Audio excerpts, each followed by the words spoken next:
Hello everybody, I'm back with the third and final part of my budget head-to-head budget EDC comparison here. So if you watched my other three parts, you'll notice I had an introduction to these three, which is the CRKT Drifter, the Gerber Air Ranger, and also the Benchmade Nagara right here. And I went ahead and already did the review for the Drifter and the Air Ranger. So today is going to be all about the Benchmade Nagara. I know some of you guys are waiting for this one. Now this is a red class Benchmade. It is made overseas. The steel is a Chinese-made steel. So before I begin, let's go ahead and run through some of the specs on this. This is about a $70 knife online. Blade is about 3¼ inches long. It weighs 3.3 ounces, making it the second heaviest knife out of these three. The steel is a 4CR13, undoubtedly probably a Chinese-made steel. Overall, it's 7.6 inches long from head to tail. Features the sweet knack lock system. It has anodized blue titanium scales, has a lanyard hole, and a reversible pocket clip for tip-up carry. All right, so let's go and run through the pros here. First of all, I want to say this is a quality made knife. It feels very, very good in the hand. The titanium scales provides a little bit of grip. It's not too smooth like the stainless steel CRKT Drifter handles. And while this does feel nice, it pales in comparison to the way the TI scales feel on the Nagara. Just feels awesome. It features a full stainless steel liners. Let me zoom in a little bit for you so you can take a look at this. So see, these liners are unfortunately not skeletonized, so it kind of adds to the weight of it, which will be part of my cons side of things. But look at the high polish on that; just matches the blade very nicely. Sorry, it's kind of dirty, but very nicely a polished blade here. It does feature pillar construction with removable Torx head screws. This is adjustable pivot here. And beauty of this is the can't get this thing to focus. Let me move this out of the way.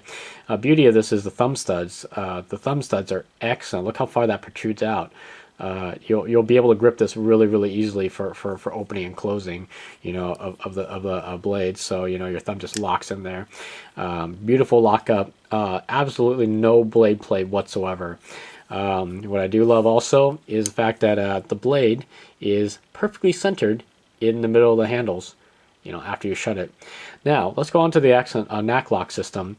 This is essentially two hooks two hook-shaped pieces of metal that come together. So you notice how when I'll go and open it for you really quick. You can watch the knack lock kick in here.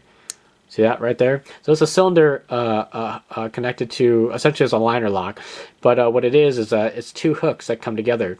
So if I zoom out here, I can show you. So this is the blade tang, and this is the knack lock. As the knife opens and it rotates, this will pop in like that, and it'll hook just like that. So it's a very secure lock, and so I highly trust it. If I zoom in here, whoops, if I zoom out a little bit here, that's the only one minor drawback fact is it's kind of biased toward a right-handed open. Right-handed release, because obviously it's not like an access lock where it's on both sides ambidextrous. But you can release it like that, or with the left hand you can easily push it with your middle finger and then push it on the blade with your index finger. So highly secure. I highly recommend this the knack lock. I really enjoy using it. And overall, this knife just feels more than a red class knife. Really, it feels should be at least a blue class knife. Really, and if they ever made this in like a better steel, I would pick another one up. I mean, this is that good. I even feel better than the Griptilian, really.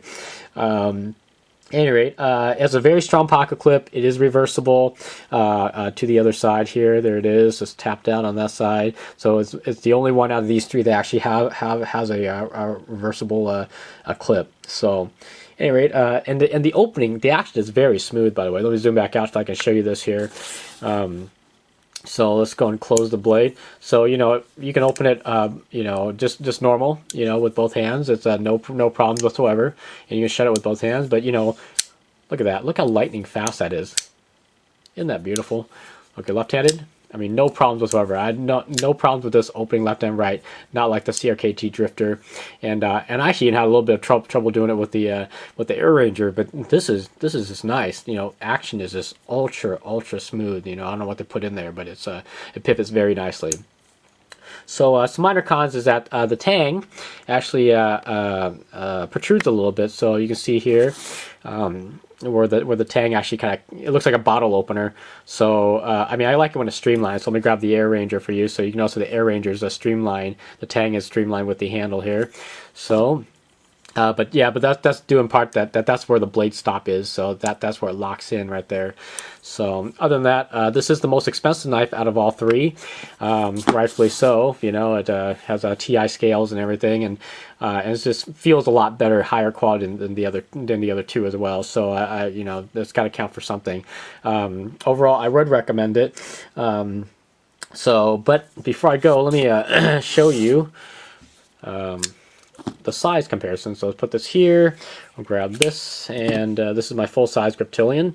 So you know, it's almost about the same length as a Griptilian. You know, it's a little smaller, easier to pocket, but you know, overall, it's almost about the same length. But if I had a choice, even though this has a better steel, this just feels higher quality in my hand, and more beautiful looking. It's more of a gentleman's folder as opposed to this. This could be used more as a tactical folder. So, but of course, it does feature the excellent ambidextrous axis lock. So, at any rate, so this has been my final thoughts and review of the Benchmade Nagara, and I got more knives on order, so I'll be coming back with more videos soon. I'll catch you guys later.